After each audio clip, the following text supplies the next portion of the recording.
How to make a fashion statement. Step 1. Take your favourite piece of clothing.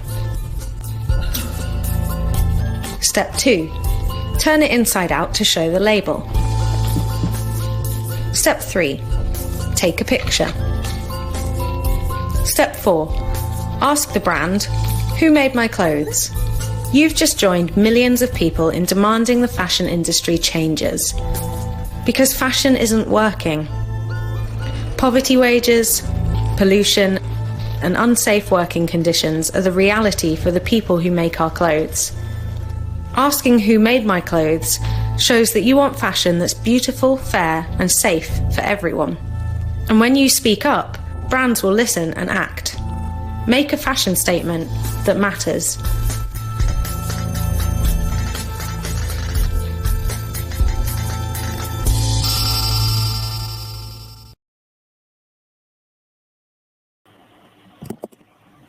Hi, good afternoon, everyone, and welcome to Fashion Revolution Week. We're so happy you can be with us here today. But before that, I want to wish everyone Happy Earth Day. So Fashion Revolution Week is part of the wider Earth Day campaign by Think City in collaboration with us and Friends of Bukit Kiara. A little bit of background, Fashion Revolution Week happens every year in the week coinciding with the 24th of April, the anniversary of the Rana Plaza disaster in Bangladesh. So each year during Fashion Revolution Week, we remember the lives lost and demand that no one should die for fashion and campaign for systemic change in the fashion industry. So we've kicked off this morning with our fashion waste panel where we dived into the scale of our overconsumption and overproduction problem. And this Fashion Revolution Week, partnering with Think City Institute, Global Shapers Kuala Lumpur, Raffles Institute, and respected voices across the fashion industry, we bring people together from across our community to amplify unheard and marginalized voices and work together to explore innovative and interconnected solutions. This week we have industry panels, community discussions, and Meet the Maker series that will be launching later in the week. So I hope you will join us for the rest of that. And as part of Think City Institute's Earth Week 2021 campaign, attendees will be receiving a 30% discount voucher for the Habitat Penang Hill made possible by the Penang Hill and Habitat Foundation. And you can see the itinerary here. We're also going to be pushing it in the chat box. There are tons of really great activities that we can dive into for us to restore our earth together. So I hope you'll be able to join us for that as well. So let's keep this an interactive session. Feel free to bomb the chats with your thoughts and insights and use it as a way to ask your questions as well. We will have a Q&A session at the end, and we hope to address as many of your concerns as possible. I'm Melissa from Fashion Revolution Malaysia, and I'll be your MC for today. But before I pass on the stage to our moderator, Sasi, I just want to recap what we're going to be covering here today. So we started Fashion Revolution Week last night with a documentary where we've dived into a bigger perspective on the human rights and environmental issues in the fashion industry with a documentary called Made in Bangladesh, where a lot of our global fashion is coming from. And this morning, as we focused in on fashion waste, we're now going to shift gears and go into the conversation of where does our local fashion industry fall in this conversation? Because with an increasingly opaque and globalized fashion supply chain, over the next 40 minutes, we're going to be discussing how local conscious brands can increase representation of our culture, help shift to a more equitable fashion industry, the argument for localizing and shortening supply chains to increase transparency, and many more. So without further ado, I would love to introduce you to our awesome moderator. Sasi Bai is the founder and chief innovation officer of Earth Air, a Malaysian ethical lifestyle brand creating handcrafted heritage pieces made by rural women, refugees, and indigenous persons. Earth Air won the British Council and Arthur Guinness Project's Social Enterprise Awards in 2015, and Sasi Bai herself was one of Wharton's 40 Under 40 award winners in 2015 and an Eisenhower Fellow in the 2015 Women's Leadership Program. So thank you so much for leading us into this conversation coming up, Sasi. Also, some of you will remember Sasi is the person responsible for bringing Fashion Revolution into Malaysia, I would say 5 years ago.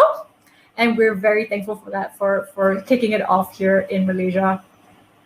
Next up, I would like to introduce our first panelist for the day, Datin Dr. Noor Saada Zakaria from Malaysian Official Designers Association, MODA. With almost 30 years of knowledge in the fashion industry, our local powerhouse, Datin Dr. Noor Saada, is on a mission to help local fashion SMEs improve their level of business through skills training and professional training. She founded Clotech Atelier Academy and shares her expertise and knowledge on various academic platforms. For some of us who are not as familiar, MODA is a not-for-profit organization that capitalizes the collective talents of the fashion industry to strengthen Malaysian fashion in the global fashion economy. Thanks so much, Datin, for joining us. Next up, I would like to introduce our next panelist, Ms. Hazia Ahmad Yazid from Matrade. She is in an illustrious 18-year career in Matrade. Ms. Hazia has served in multiple roles in the eastern region of Malaysia, the Asia region, and Africa. She graduated with an MBA from UiTM with previous experience in the oil and gas industry, and she currently serves in the lifestyle and life science section of Matrade. For those of you who are not familiar, and I'm sure all of us are, Matrade is a national trade promotion agency under the Ministry of International Trade and Industry for Malaysia. Thanks, Ms. Hazia. And last but not least, we have Catriona Maddox, Creative Director of Katama Borneo and co-founder of Borneo Bangkok. Catriona is a creative director, artist, and researcher based in Sarawak, East Malaysia. Her cross-disciplinary work focuses on collaborative platform building and developing spaces in which to explore identity, community narratives, and cultural heritage within a contemporary context. Katama is a social enterprise founded in 2014, and their original business model was to develop luxury handbags utilizing woven crafts, but she has since shifted towards building knowledge systems and exchange programs between artists and artisans, and now curates programming for the platform Borneo Bangkok. I'll pass the stage over to Sasi. Take it away.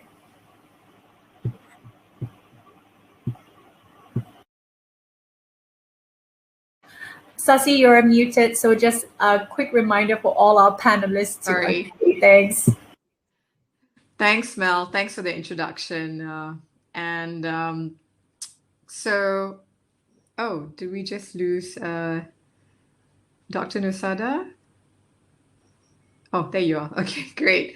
Thank you, panelists. And so this discussion that we have before us today, so when I was sort of thinking about, why this is important, so I think specifically the whole support local movement was something that I as a Malaysian, something that I started thinking about was, when we even think about the whole idea of made in Malaysia, right?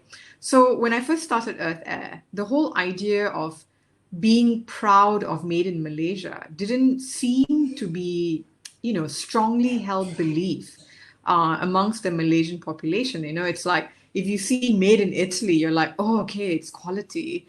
But then if it's made in Malaysia, what kind of, thoughts do you think this engenders in consumers today? I mean, how has made in Malaysia as a concept grown, and how do you feel consumers feel about made in Malaysia today?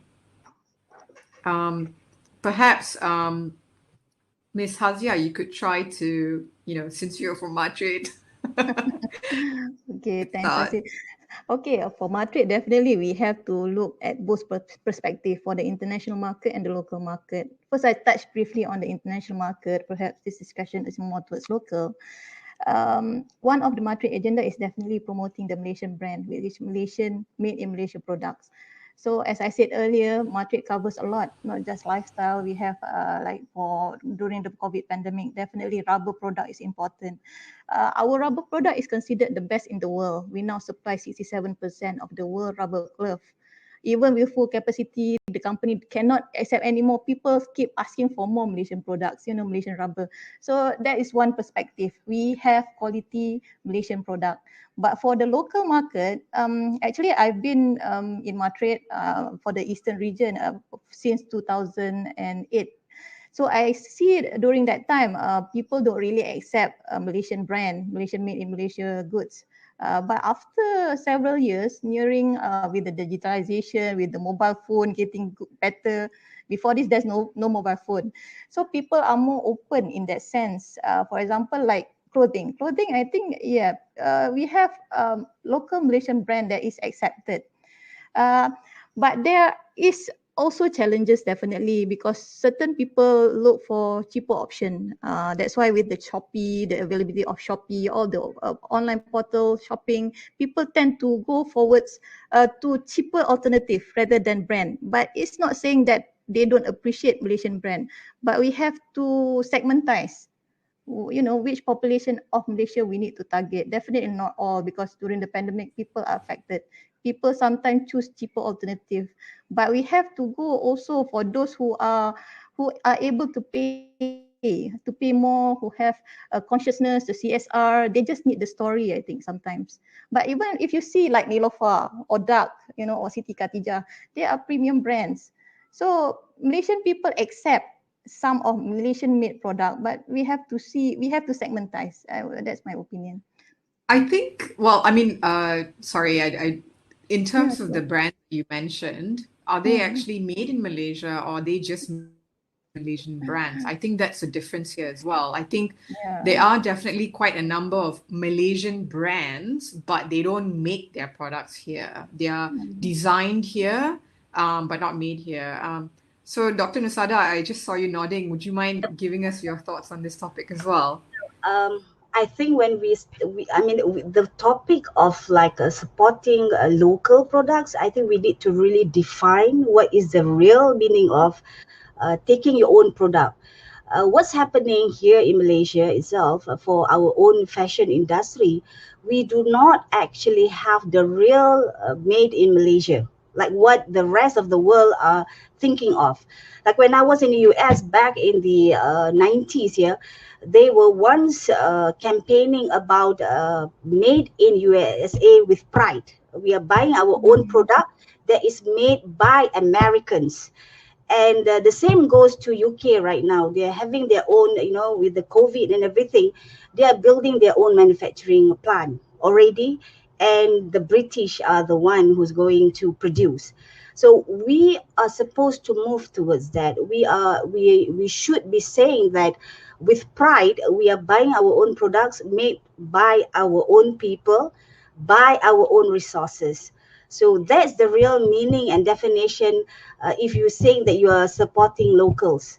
And the only challenge that we're having right now is the whole stakeholders. You know, we do not have a proper production house that is big enough to support our own local brand. And we have really talented brand names in Malaysia. Yeah, like what has been mentioned by Hazia just now.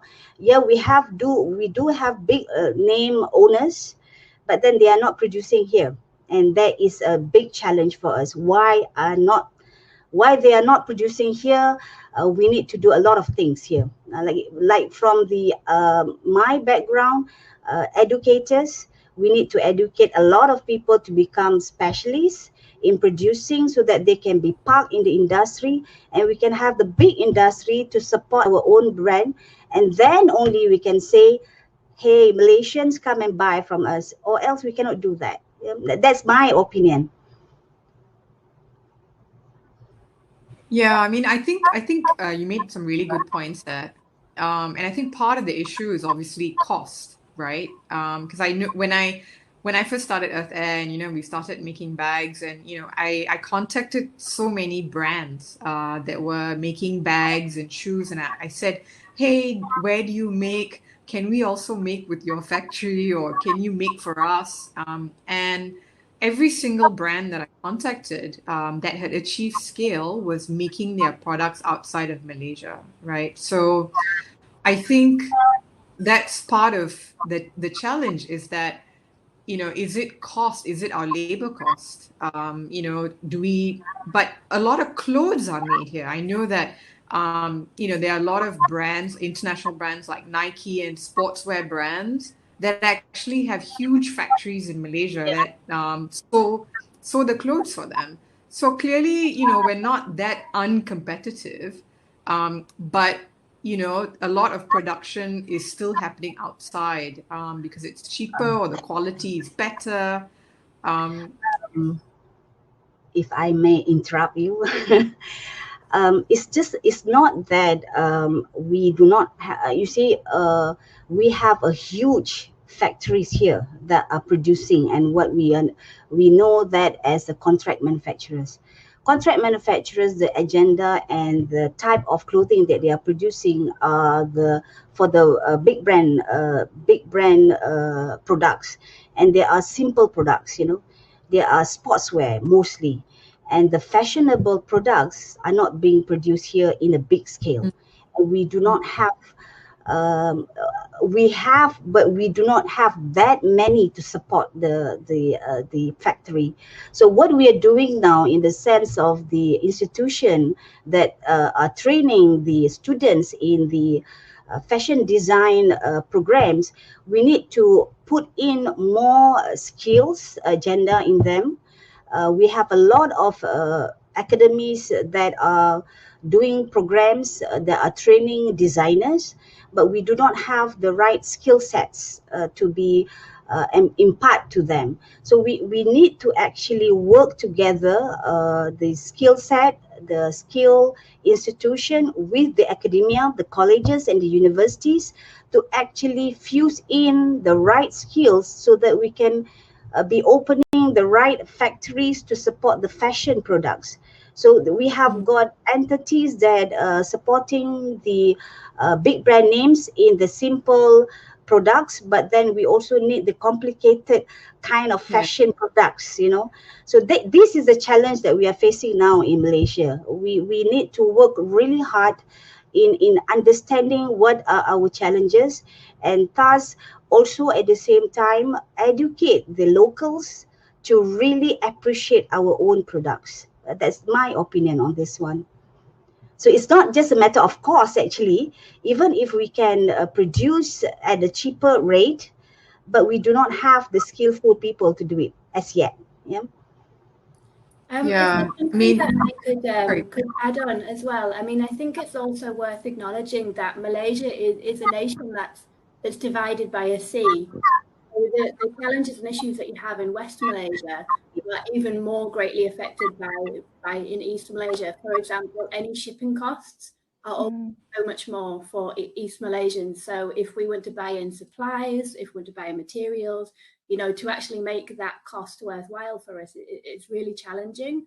And then the production houses that are available in Malaysia, I mean, we just don't have them in East Malaysia. So again, if we're looking at production and made in Malaysia, it is made in West Malaysia, and then the challenges of that actually affect businesses in East Malaysia. So I think that's one of the challenges in this kind of made in Malaysia narrative, is we're separated by seas, and how does that actually affect sustainability?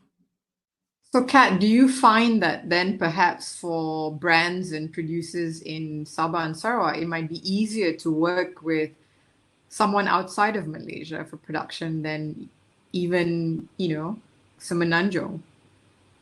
I mean, I think it's definitely a consideration, because, if you're thinking about, okay, I need to fly into KL, so there's my flights, I need to pay for postage and packaging and everything. When you actually balance up the sheets, then yeah, how much is that? Is the flight different to actually go to Cambodia or to go somewhere else? I think it is definitely is a challenge to consider.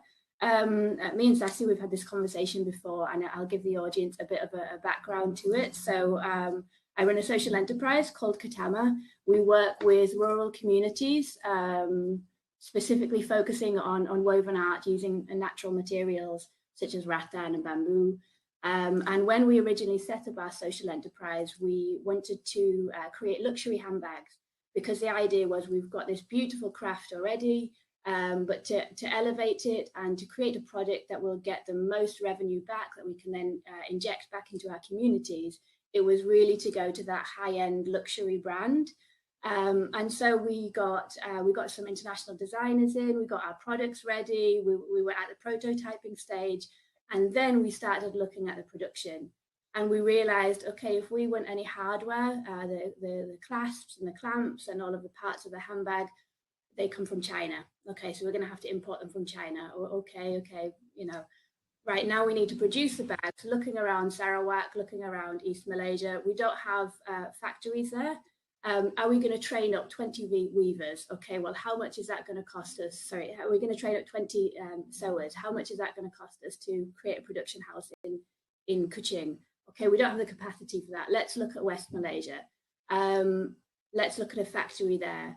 And then when we were doing all of this, we realized we were going from our idea of supporting our local community to make a product, and all of these external factors of looking at factories and going to West Malaysia or other places, it just suddenly became something that we couldn't control anymore. We weren't able to control the working conditions if we were having a factory involved. We were having to ship stuff in from China, you know, the quality control. It just became so complicated that we realized if our core was actually to focus on supporting local communities and made in Malaysia, then fashion wasn't really the viable way for us to go. So that was our sort of outcome, was fashion and made in Malaysia was just not really at a place for East Malaysian communities to be able to engage in.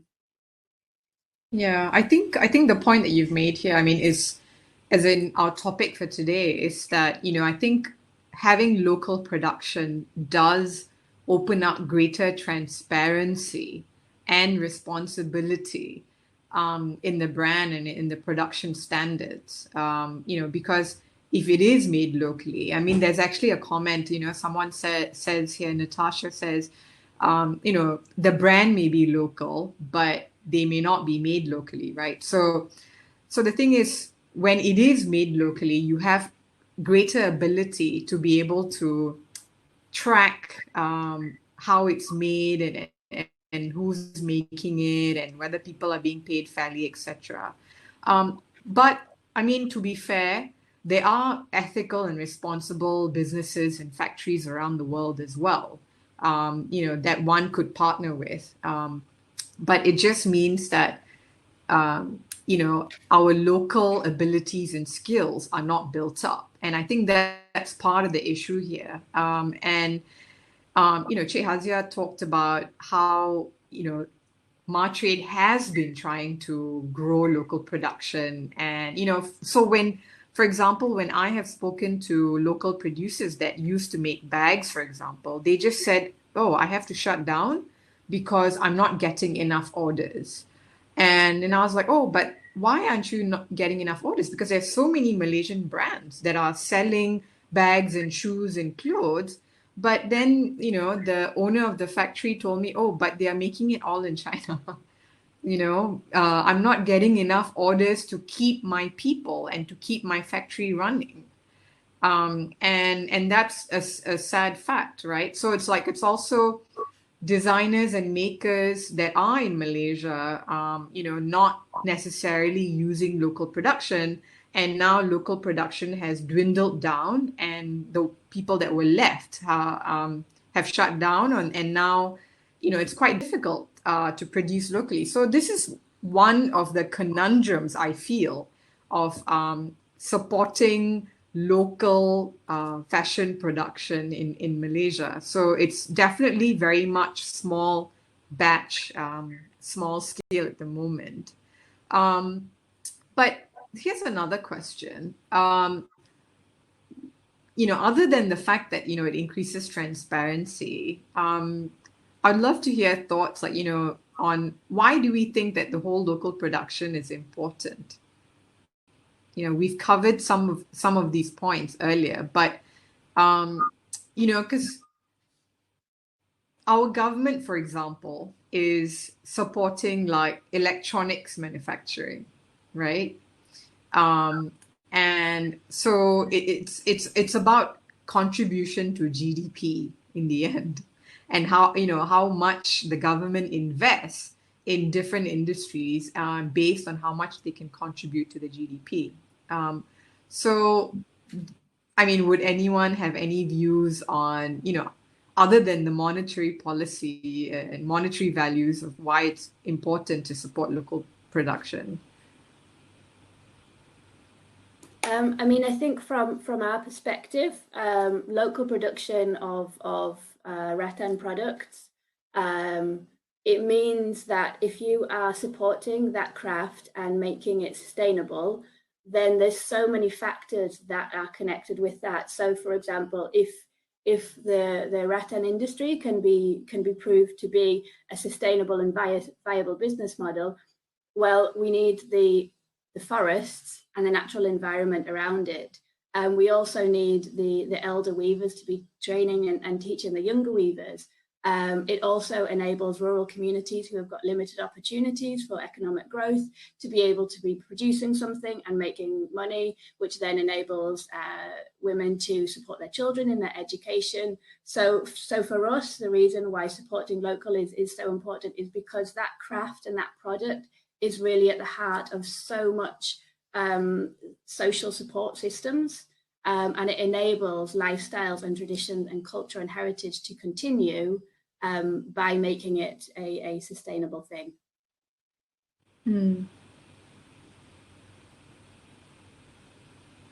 Just my point of view, my point of view, being from the government side, definitely, actually we have lots of ministries.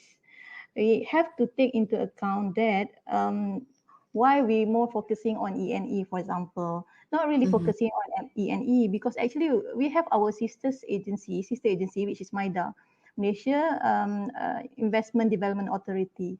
We need that to generate our economy. That's why we give more, I wouldn't say it's more, we give emphasis on certain industry like E&E, like the petroleum, because of its contribution to the Malaysian as a whole. But we have different ministries to handle different things. Like Matrix, we handle everybody. That's why our mission is to help the Malaysian enterprise into the global market. The emphasis is enterprise, not the large corporation, etc. But we cannot deny the importance of E&E industries like chemical and petroleum, or even agriculture, for example, palm oil. That is our main major export market. Like fashion itself, sad to say, if we calculate, we export 14 billion ringgit Malaysia, yeah? We export 14 billion ringgit Malaysia, but altogether it's only 1.4% of total export, total Malaysian export. However, we have different type of ministries. For example, MEDAC, you know, they have SME Bank, SME Corp. Different ministry have different priorities. They help certain industries. We have, like Matrix is more after the product is developed, you go overseas. But if you are in the midst of you starting up, you want to explore more, there will be agency like UNB, SME Corp that should guide you towards the development. That's meaning the government, I think, is fair. If you see through the the RMK 11, there are allocation for SMEs. That's why we need the SMEs, because SMEs is more than 90% of the local companies. We need to boom them. But we have to take into account the last percentage, the small percentage, is the one contributing more to the economy as a whole. We need to survive also Malaysia, That's why we place certain importance. That's why we have to accept the fact. But I think all the government agency is here to help. Whatever sector our SME is, okay? Yeah, I mean, there was also a question sent earlier about, how is, sorry to make you the example for the Malaysian government, but, people are asking, what is how has the Malaysian government actually encouraged local manufacturing? And I think this is it's a very broad question, but like what you said, it really depends on the industry. So different industries are getting different levels of support for local manufacturing. And what Dr. Nusada said earlier is that, we have more basic manufacturing, but not, at least in the fashion sector, we don't have the relevant manufacturing bases for designers and brands to make their products locally in scale. Yeah. And I think that is an issue for ethical fashion, because one of the key tenets of ethical fashion is to be able to make products locally and to, as much as possible, reduce carbon footprint, and to make it as transparent and fair trade as possible. So I think that's part of the challenge that big brands have as well. I mean, and that's why Rana Plaza happened. Half of the brands that were producing in Rana Plaza had no idea their products were even made there. So when the whole collapse happened, the brands were like, "Oh, I didn't know." Because their contracts were with one company and then it had been subcontracted. So I think, obviously having production in Malaysia would be very useful. But there are clearly challenges with respect to cost of doing that, the labor cost, the skill. So it's actually quite a complex issue. So I think then my next question is, how can public and private sector stakeholders increase the confidence in made in Malaysia products? Like what can brands do? What can the public do? If as a country we wanted to increase our confidence in the products that are made here. Because one of the things I notice is, for example, when I go to Indonesia, right? People are very, very proud of made in Indonesia products. They wear them like every single day. And in Malaysia, we, don't seem to have as much of a made in Malaysia pride. So what do you think consumers, brands can do to engender greater confidence in, made in Malaysia products?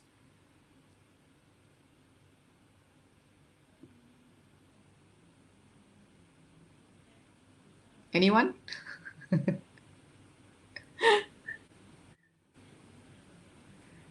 Oh, sorry. Dr. Nisada, you're muted. Okay. Can you hear me? Yes, we can. Okay. All right. I think in order for us to make to increase the confidence in made in Malaysia products is to actually what we're having now, the fashion industry, in the sense of the institution who train the people to be in this industry, and also the fashion business owners. So we are not actually we do not have a consensus understanding of how great the products can be if it is being produced right here in Malaysia. So what we can do is to actually look at the resources that we have, that we can use, and that we can grow on our own.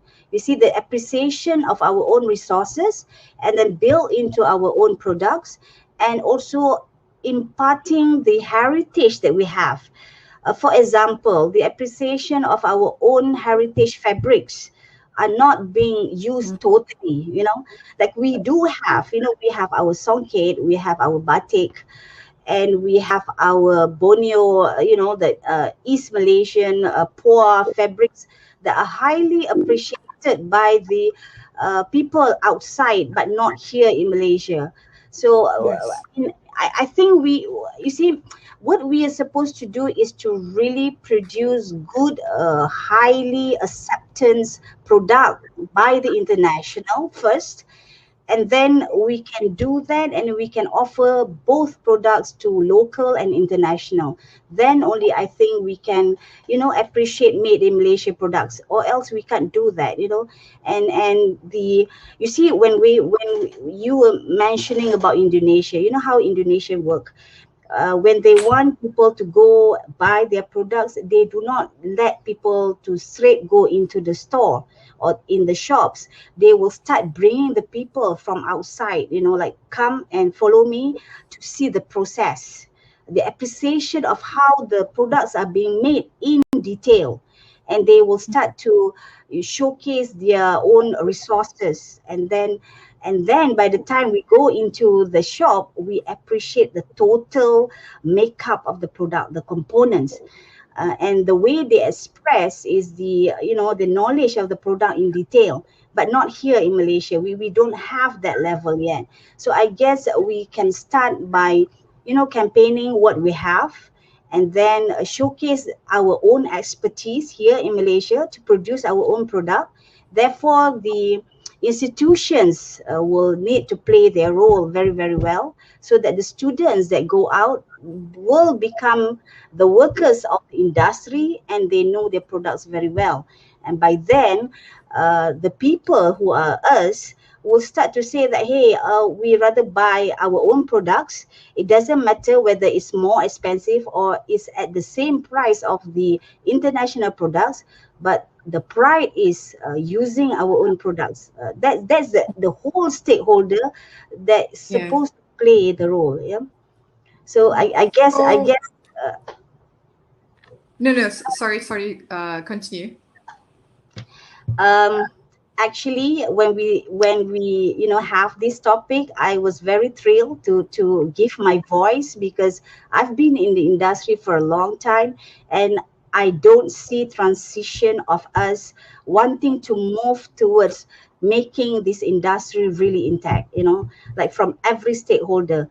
We are churning out a lot of graduates actually, but then we are not pushing our innovative products in fashion to the world. So what happens to that?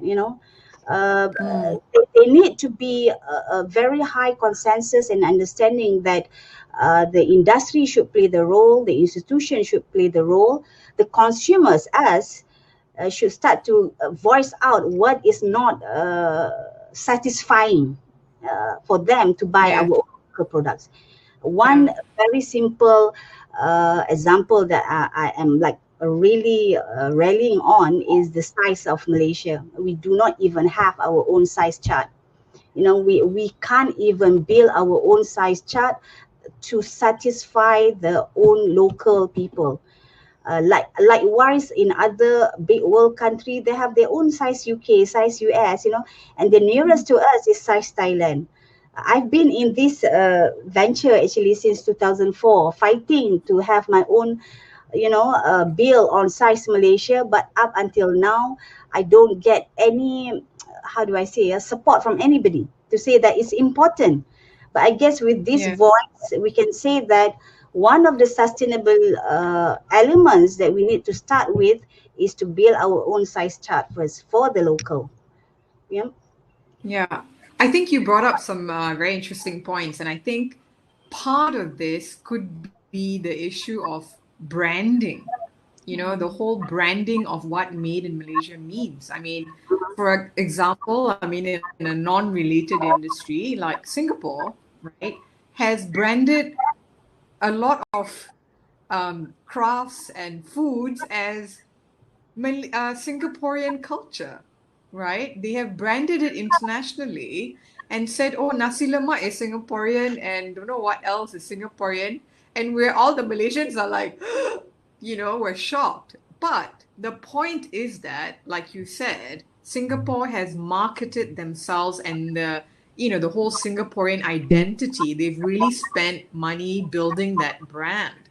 While Malaysia, made in Malaysia, perhaps we have not invested as much in building our own brand of made in Malaysia. Because if this brand of made in Malaysia is, like you said, accepted internationally and people respect it, then no doubt Malaysians will respect it.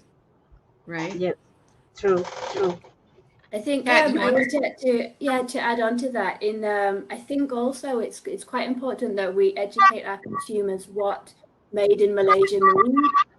Because I think actually, in East Malaysia, you'll see a lot of people very happily wearing this printed pattern or designs, but actually it's a cheap import that's made, that takes Sarawaki design, is printed abroad, shipped in, and then people wear it because they're so proud of their culture and heritage, but they don't actually realize that it's not made in Malaysia. I think one of the most important points, what we need to do from a consumer perspective, is people to understand what is an import, that is riffing on your culture, and what is actually made in Malaysia by Malaysians. Yeah, actually, I agree with that. For example, even like we take example for batik kaftan, batik kaftan in Kelantan. Even though I think it's quite cheap. It's about 49 ringgit if you go to Shopee. and then you compare it like printed batik kaftan 10 ringgit from China. So you can see, like the local market, it looks the same. But for like Malaysian, we know it's not really batik, but people will go for the 10 ringgit one apart from the 49 ringgit authentic batik kaftan. But also, I also need to share nowadays I think because of the like the availability of Instagram, Facebook, etc. We're not saying that overall, like as you said earlier, Nilofa and Siti Khadijah, is it really made in Malaysia? But there are like small organic entrepreneurs. I met a few in Terengganu doing batik. But I am very impressed in the sense I went to their factory for a factory visit. We did that as portrait officer. But they don't really rely on government, government assistance. They grow organically. Because I think she's like some engineer from KL, come back to Terengganu to go to the Rumah Pusaka, the mother. But she's very passionate about batik printed. She's passionate about the environment. She's passionate about helping the others around her, the village people, for the swing, etc. But I am very impressed to see that, using this social media, Instagram, you have to capture the heart of the consumer, I think, especially the so-called new entrepreneurs. Because now we are in digital world, and sometimes we have consumer that are aligned to like corporate social responsibility. They are proud to be associated to certain brand. Like this one, they are proud because from a small beginning, when I go there, she doesn't really produce much. But after I come back to Madrid KL working here, I read that she's opened an online store, offline store. I mean, before this is only online, and after that is offline. So for Malaysian brand, not really Malaysian brand, Malaysia locally produced Malaysian brand. So that's two different things there. Malaysian brand, definitely Madrid will go and promote because we need to bring in the money. But locally produced Malaysian brand, you have to start organically. You have to, teach up your consumer. You have to teach them to appreciate. You have to have a good product. You have to have the following, and then the money will flow. Definitely, as entrepreneurs, you need the profit, right? Definitely, that's goes without saying. But I like this type of entrepreneurs that grow very small, at their own pace, but they are able to persevere. There are a few instances. There are small producing handbag using batik material as well. That one is very interesting as well. They are existing of this kind of entrepreneurs, but of course, if you're thinking about going big, going global, you cannot really produce a container load of this type of things, So you have to reach certain segment of consumer. Even if you're going global, you cannot really produce one container load of batik kaftan, definitely not. But you have to select, people who appreciate, consumer who appreciate your products. That is a challenge. Yeah, I cannot say anything. It is a challenge as well. Okay.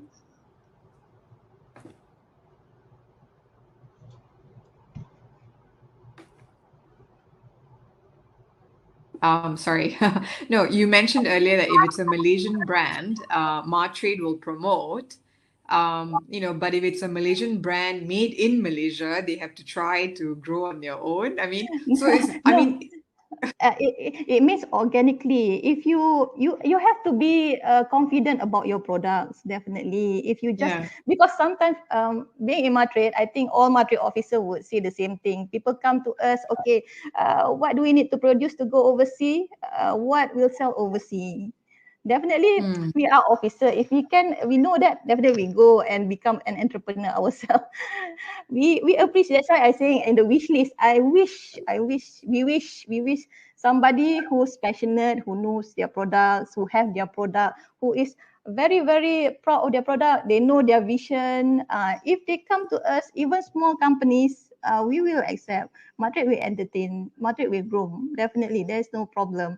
But if possible, grow organic.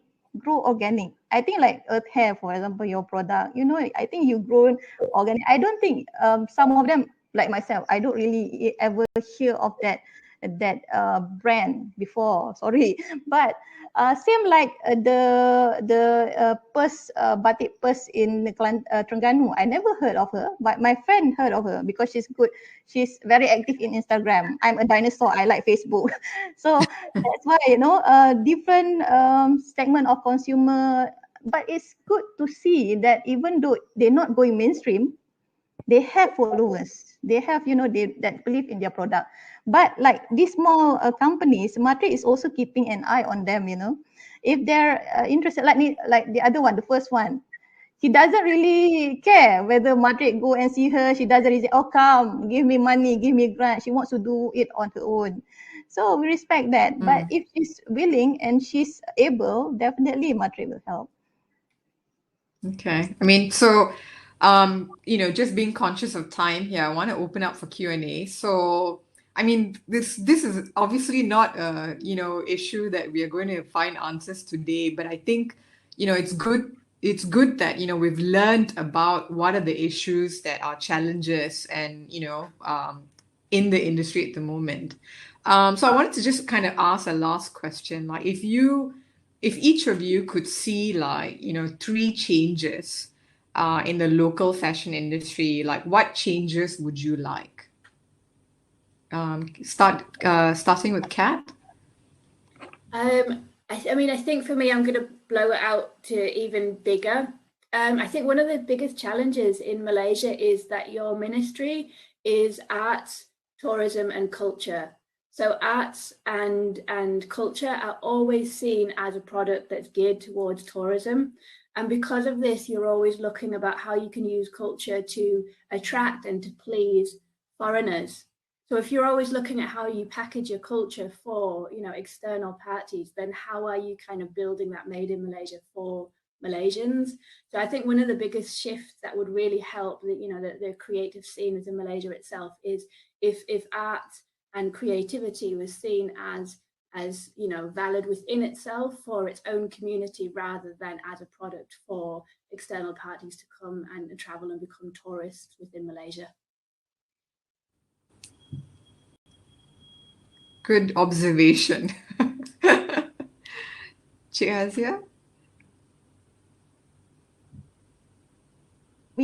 For me, I would like to see the Malaysian fashion producers be independent. They are independent at the moment, yes.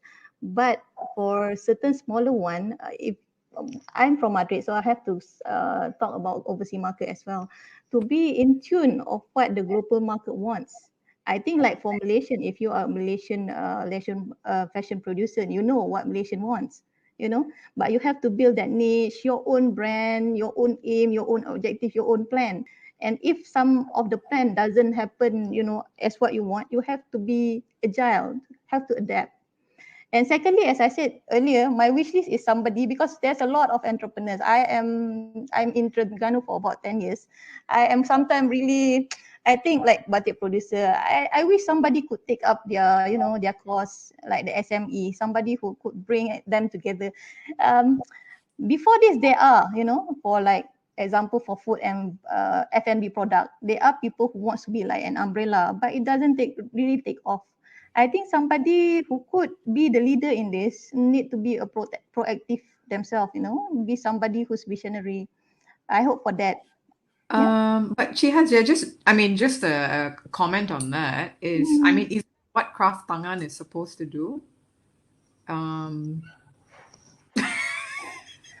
Kraft Tangan is I know that's another whole issue. Yeah, I think they have their own. I think daughter also know lah. I think Kraft Tangan, they have their Kraft Tangan Malaysia. I think they're doing it virtually this year.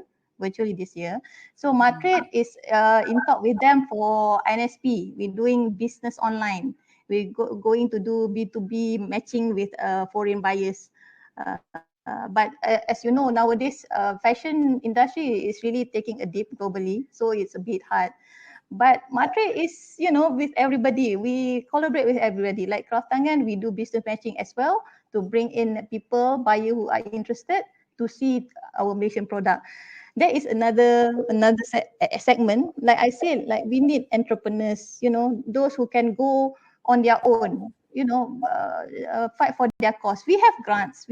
Like Matrix, we have like market development grant for eligible SMEs yang berhad up till 300,000. So if this person can run with the money, don't ask Matrix everything. We are not really the expert. You are the expert. All the fashion producers, the advocate, everybody, you are the expert. You know what you want. So we can provide like the fishing rod. You have to fish you have to fish yourself. Dr. Nisada? Okay, can you hear me? Yes, we can. All right, I think to summarize the whole idea of the changes that I think we need for the Malaysian would be really the education part. I'm coming from an education background. I would say that we need to like really work with the industry very closely. We need to really educate everybody in the pipeline. We need to educate the producers. We need to educate the retailers. The institution need to do a role so that when we push our students to the working place, they are the one who has the knowledge and the skills to bring up the production and also to encourage the people, the local people, to buy from us. So with the changes that we have then, we will be able to actually offer more products to the global market, and with the assistance of people like Matrade and Maida to bring in people to invest here and to bring our products outside will be a reality one day. But then there's a lot of different entities that need to come in, and we cannot work in silo. What happens now is actually the institution are working silo. They are just building up the students, but not knowing actually what are the challenges in the industry. How can the industry accept the students? And a lot of our students, graduates today, thousands of them are not in the industry. So where are they, actually? So if they are going to also be an entrepreneur, we need to have a very intact sort of like a center to build up the entrepreneurs on the right path, meaning to say that they need to have a very intact technical skills, technical knowledge on the product, on the fashion products itself, and also to have a very intact business skills.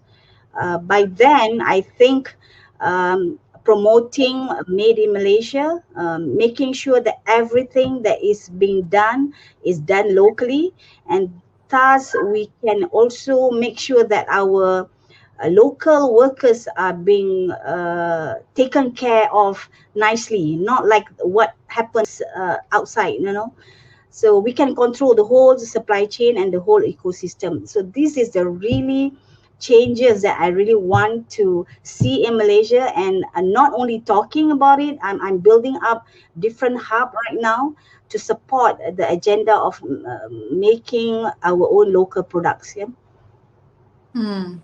I mean, I'm just quickly looking at the questions in the chat box. I think most of the questions we've sort of answered a little bit in our conversation.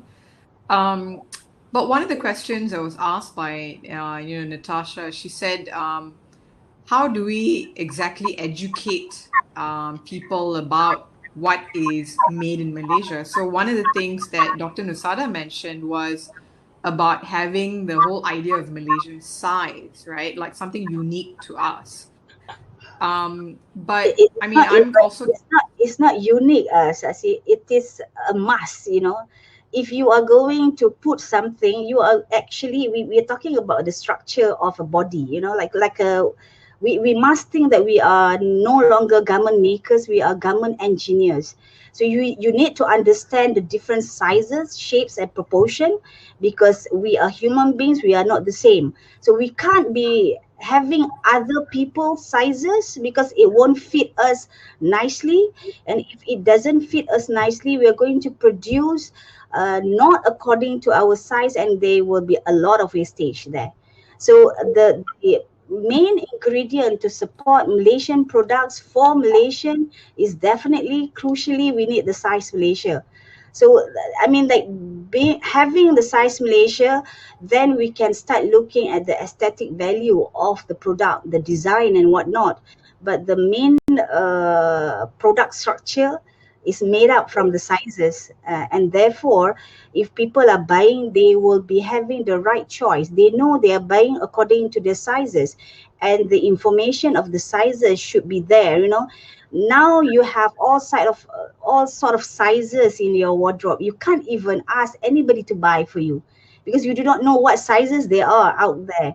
It's mapping against many different kind of sizes.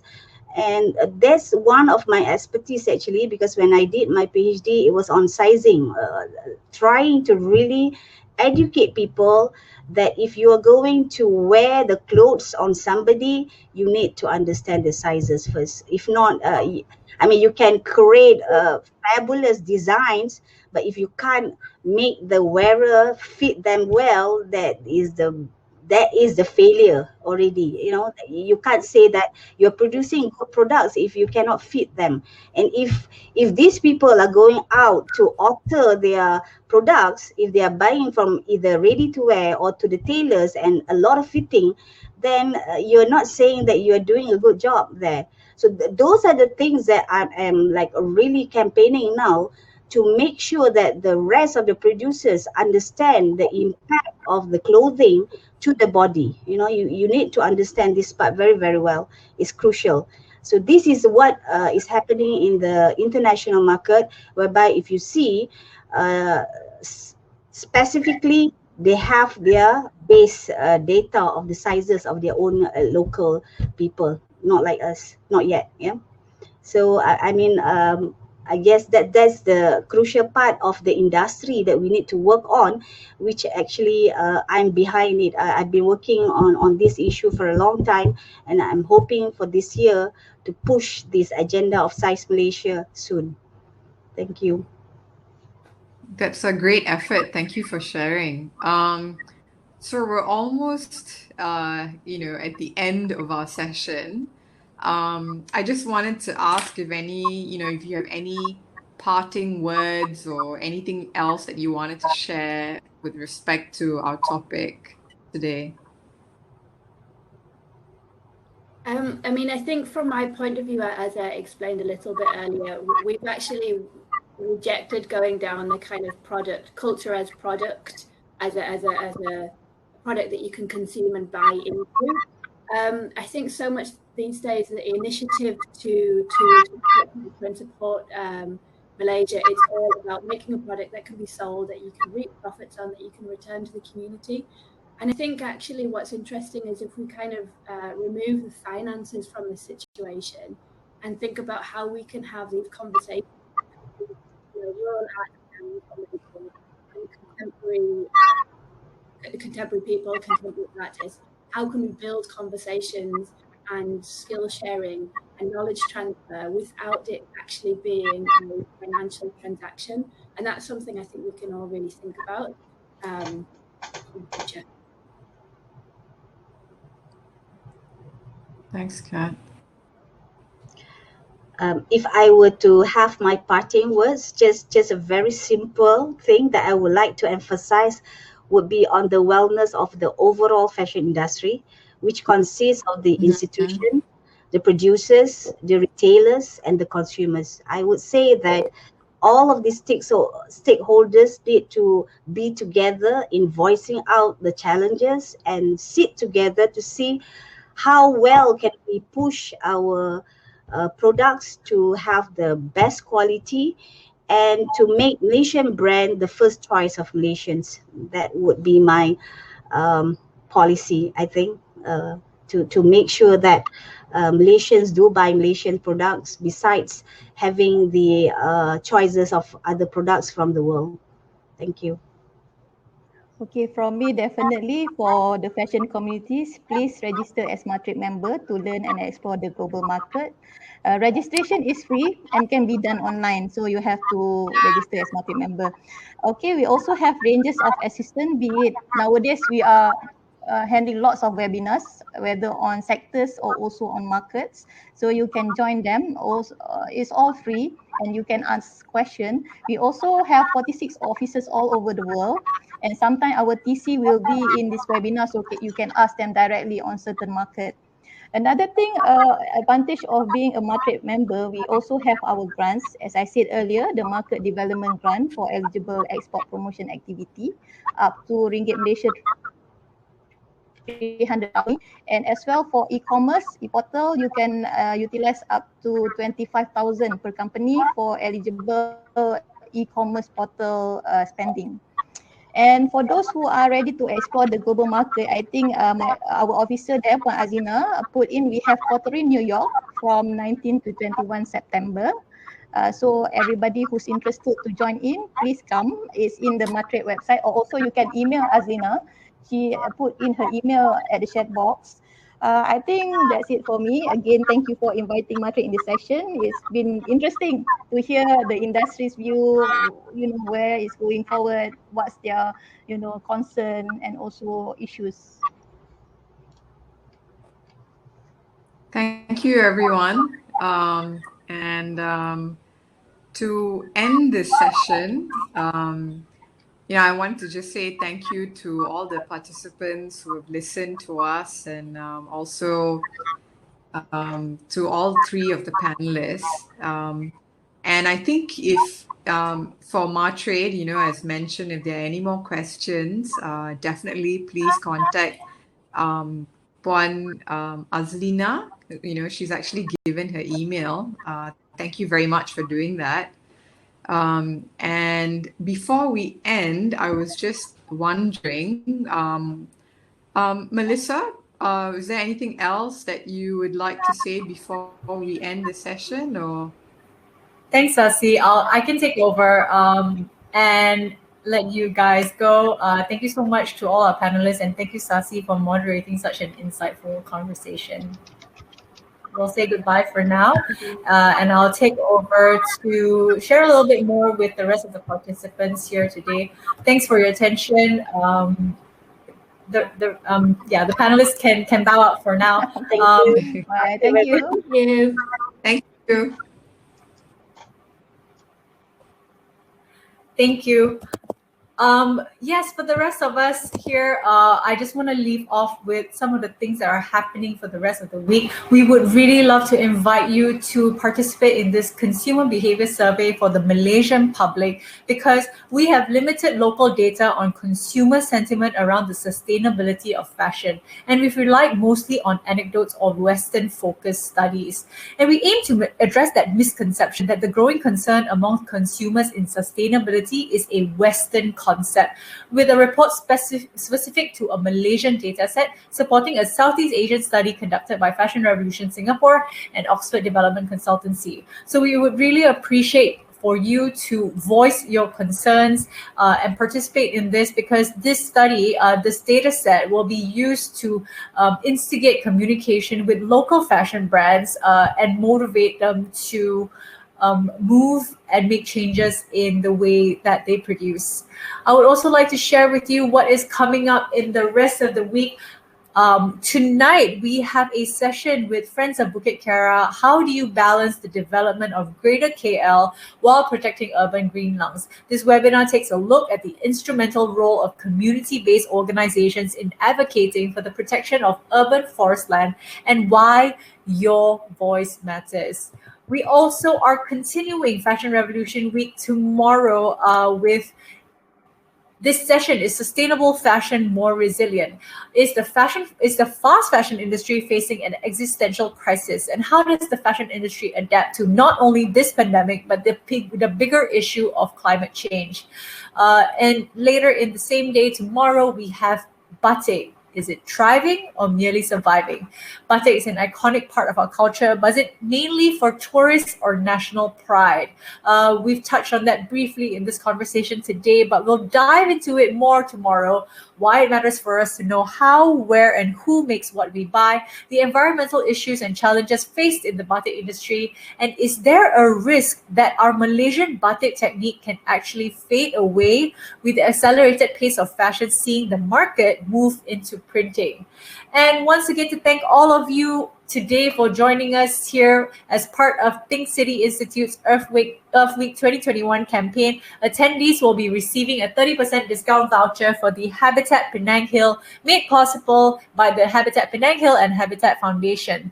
The Habitat Penang Hill is the iconic rainforest park set alongside the ancient rainforest atop Penang Hill.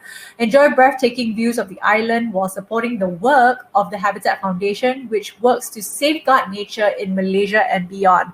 And while interstate travel restrictions may be in place, I'm sure all of you would be looking forward to enjoy more of Malaysia and our natural wonders. So be our guest and enjoy a 30% discount on entrance. This will be valid till the end of the year, so you'll have ample time to enjoy it. Good day. Enjoy the rest of your day. We'll see you guys tonight and tomorrow for the rest of the activities. And while I say goodbye, I'll also leave you with this video of the Habitat Penang Hill to let you see what's in store for you when you visit. Thank you.